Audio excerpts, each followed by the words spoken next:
Presentamos aquí en la tarde a Gastón Molayoli, él es crítico de cine, es también el director programador del Centro Cultural Leonardo Fabio. Por supuesto vamos a hablar de cine, nos ha traído hoy también, como siempre, algunas películas para recomendarnos y por supuesto también para charlar sobre ellas. ¿Cómo estás, Gastón? ¿Qué tal, Ivana? ¿Cómo andás? Bueno, sí, a modo de rescate también, sí, ¿no? Porque las tres películas que traigo hoy pertenecen a un mismo cineasta y no son estrenos, ¿no?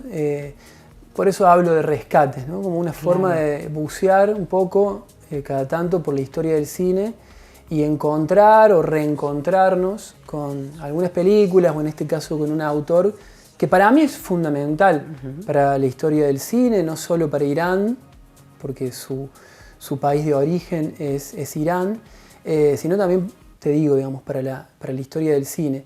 Y más aún en un momento en donde con mucha liviandad algunos líderes, por momentos rozando o directamente adentro del delirio, hablan de hacer desaparecer una civilización, ¿no? En este mundo tan convulsionado y tan atravesado por la guerra, de repente volver a encontrarnos o reencontrarnos con lo humano, con todo eso humano que pareciera por momentos que perdimos definitivamente, me parece que es fundamental y el cine nos da esa oportunidad, digamos. También encontrarnos en cierta manera con la historia de los países, ¿no? Creo que esto también ha llevado a debate en varios espacios y bueno, de pronto muchas personas que no teníamos idea, hemos conocido cuestiones muy oscuras o no, pero... Sí, el cine nos permite entrar en una historia, la historia, en este caso, de un país. El cineasta que traigo se llama Abbas Kiarostami, nació en 1940, murió en 2016 con 76 años, e hizo algunas de las películas más representativas de los últimos años. Yo creo que tiene un periodo que es muy fuerte, indiscutible, entre los 80 y fines de los 90. Después siguió filmando hasta el año de su muerte, de hecho se estrenaron algunas películas a posteriori, pero para mí, y creo que no soy el único, lo que hace entre mediados de los 80 y fines de los 90 es lo más impresionante. Yo traje algunas películas, no están organizadas de manera como es cronológica. La primera es El viento nos llevará, no, perdón, a ver, anda pasándome ahí porque hice un lío con ahí está. Sí, El viento nos llevará, que es una película de 1999. Él casi siempre, no siempre, pero casi siempre, por lo menos en ese momento, filma las afueras de las grandes ciudades. Él es nacido y criado en Teherán, pero la mayoría de las películas que filma entre los 80 y 90 suceden en zonas más bien rurales, en el interior profundo de Irán. Y este es un caso, ¿no? La historia en principio es muy rara de construir, por lo menos a partir de lo que sucede en la primera mitad, porque no entendemos muy bien este hombre qué está haciendo en este lugar, pero después progresivamente nos damos cuenta de que está muy interesado acerca de algo que está a punto de suceder cuando muera una mujer muy anciana y muy importante para la comunidad. Lo que él sabe, sospecha, porque le han dicho, es que va a empezar una especie de ritual, un ritual muy característico del lugar para despedir a esta mujer fundamental, decía, para la comunidad. Lo que sucede en la película, por momentos, y ya los paisajes, digamos, nos invitan a pensar en esto, es una serie de acontecimientos que nos conectan, pareciera, con algo que no está en las imágenes, ¿no? Algo que está, podríamos decir, más allá, ¿no? Como una presencia trascendental que va atravesando esos diálogos, esos silencios, esa arquitectura y ese paisaje. Es una película notable de Kiarostami. Cierra la década del 90 dentro de su filmografía, pero también cierra una serie de inquietudes, diría yo, más ligadas a lo que podríamos pensar como el realismo en el cine. La otra película que traigo es ¿Dónde está la casa de mi amigo? Sí. Con esto de que rompí la cronología hice un lío, ¿ves? Sí, ¿Dónde está la casa de mi amigo? Que es una película que forma parte como de la primera etapa de Kiarostami, porque él cuando arranca a filmar, filma niños, empieza a filmar para una especie de un ministerio, no recuerdo exactamente el nombre, pero es un ministerio de Irán ligado a las infancias, a la creación de contenidos educativos para las infancias y para pensar en las infancias. Y esta es una de sus últimas películas en ese sentido, se llama ¿Dónde está la casa de mi amigo? El protagonista, de nombre Ahmad, es testigo en el medio de una clase de cómo el profesor prácticamente tortura a su compañero de banco porque no trajo los deberes, ¿no? Entonces lo amenaza y le dice que si al otro día no lleva los deberes, lo expulsa de la escuela.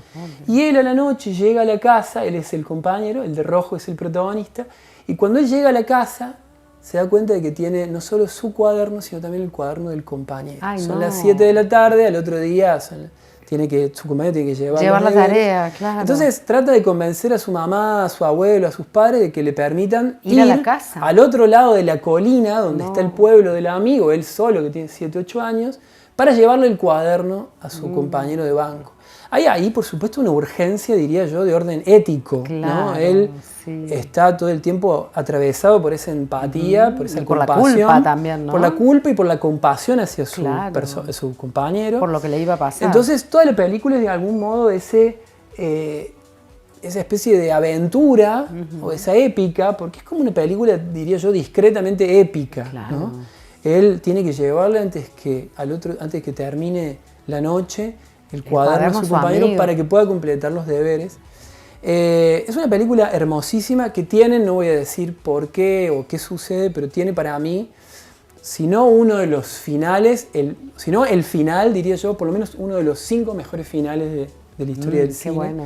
Junto con, no sé, Ordet, de Carl Dreyer y alguna otra película, digamos. Y la última película que traje, la tercera, es probablemente la mejor película de Kiarostami, una de las grandes obras de la historia del cine, que es Close Up, Primer Plano, que tiene una historia, digamos, tiene un origen muy extraño, ¿no?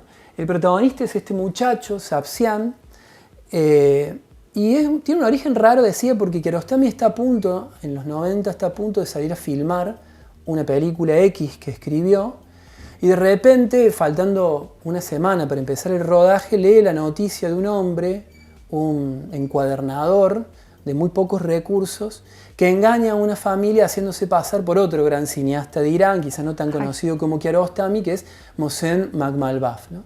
Él le hace creer a una familia que es Makhmalbaf y los convence de filmar una película, ¿no? Después sale a la luz, estamos hablando de los 90, no hay redes en Irán, claro, en esta ciudad, Bueno, puede pasar, digamos, de que alguien te haga creer que es un cineasta, otra persona, le conoces la cara. Entonces él decide filmar esa historia, abandonar o poner en suspenso el otro proyecto e ir a filmar, dedicarse a eso, en clave documental, entre comillas, esta historia acerca de este hombre que se identifica con la obra de Makhmalbaf, que le hace creer a la familia, no les roba ni un peso o ni un... nada, él se mete en la esencia de ese director. Exacto. Simplemente él se siente ser identificado por la obra, siente que entiende la obra, siente que la obra de Makhmalbaf es sobre él, sobre su drama, sobre su historia, como la de tantos otros obreros en Irán. Entonces quiere sentirse cineasta, siente que está a la altura. Y lo que hace Kiarostami es algo extrañísimo, difícil hasta de asimilar si uno no ve la película, que es, se hace un juicio, pero el juicio en realidad en base a muy poco, porque en realidad lo único que logra en un momento es que le presten unos pesos para tomarse un taxi un día, pero él no les roba nada. Entonces él va al juicio, pero no puede ir a filmar, y después convence tanto a Sapsian como a los miembros de la familia de que se interpreten a sí mismos para filmar la película. Claro. Entonces, estos que vemos son los miembros de la familia, pero a la vez el hombre al que vemos, reales. él es Sapsian, claro, y él verdaderamente se interpreta a sí mismo en un juicio falso que se reconstruye para la película. Y él en un momento dice algo que me parece conmovedor para cualquier cinéfilo, y es, yo no me considero un criminal, dice, yo me considero un amante del arte, dice, un cinéfilo, y yo siento que Makhmalbaf hizo una película para mí mismo, ¿no? Lo que hace Kiarostami, esto lo voy a contar porque si bien forma parte de uno de los minutos finales de la película, no es que devela algo de la trama. Lo que hace Kiarostami es hermosísimo. Cuando el juicio termina, hace una especie de cámara oculta desde la vereda de enfrente y lo convence a Makhmalbaf, al verdadero Makhmalbaf, de que lo vaya a recibir ahí detrás de tribunales y lo lleve en la moto a la casa de la familia para pedirles disculpas. Es uno de los momentos más alucinantes que yo he visto en la historia del cine, se me pone la piel de gallina. Hay que ver Kiarostami, creo yo que es junto con Rossellini, Bresson, es uno de los grandes cineastas humanistas de la historia del cine. Digamos, Kiarostami, como Panahi o como el propio Makhmalbaf, creía en la humanidad y creía que el cine nos podía conectar con algo que tenía que ver con la fibra más profunda de lo humano, ¿no? La empatía, la identificación, la comunidad, la idea de comunidad. Entonces de repente cuando digo, yo lo traigo a esto porque el cine no está escindido de lo que sucede en este momento político, en ningún momento, como bien vos decías, de la historia está escindido. Entonces de repente cuando alguien dice voy a exterminar toda una civilización, en realidad está exterminando algo que es de lo humano, digamos. Y eso es un poco, lo quiero decir, digamos, porque alguien que dice eso, creo que encuadra perfectamente en la categoría de genocida. ¿Por qué? Porque el genocidio en realidad parte de la idea de que es posible, o por lo menos parte de una ambición, que es la ambición de erradicar completamente a un grupo social y humano, ya sea de miles o de millones de personas, pero además, y esto es muy importante también, erradicar y eliminar todo lo que esa comunidad, ese grupo social representa. Para la historia de la humanidad. Entonces, historiadora, pero desde mi observación yo sentí eso con Gaza, ¿no? Con este espacio que prácticamente fue exterminado, impresionante, y tenía como objetivo eso para mí, ¿no? Ir directamente a sacarla del mapa, porque es impresionante, ¿no? Ese pensamiento puesto en esas situaciones. Sí, y es un ejercicio, implica, creo yo, un ejercicio muy difícil, que es separar la cuestión geopolítica del drama humano profundo de quien está hoy en Palestina, en Irán, en Ucrania, en Venezuela, en Cuba, donde sea, digamos. Porque independientemente de esas cuestiones, esos conflictos, esos idas y vueltas en el orden geopolítico, hay algo ahí que es del orden de lo humano que está siendo atacado. Y yo creo que si la humanidad, no me quiero poner así en este punto, porque siempre estamos hablando de cine acá, pero si no decimos basta, al menos mínimamente en términos simbólicos, en términos discursivos, si no nos oponemos, si no planteamos algún tipo de resistencia, aunque sea intelectual, frente a esto, digamos, lo que se viene puede ser peor. Digamos. Sí, claro, y además pasa como algo natural, ¿no? Queda, no digo desapercibido, porque absolutamente no, pero sí naturalizado. Bueno, yo creo que un poco el cine de Kiarostami, el de Panahi, hace poco estrenamos una película de Jafar Panahi, uno de los grandes compinches, digamos, de Kiarostami, y además uno de sus discípulos. Creo que nos conectan con eso, ¿no? Con lo humano, con la belleza, a través del cine. Hermoso. ¿Dónde se pueden ver esas películas? Mira, ¿dónde está la casa de mi amigo? Se encuentra en una plataforma que se llama Movie. Y después, si no, las películas hay distintas plataformas. No son películas que están perseguidas por temas de derechos y demás.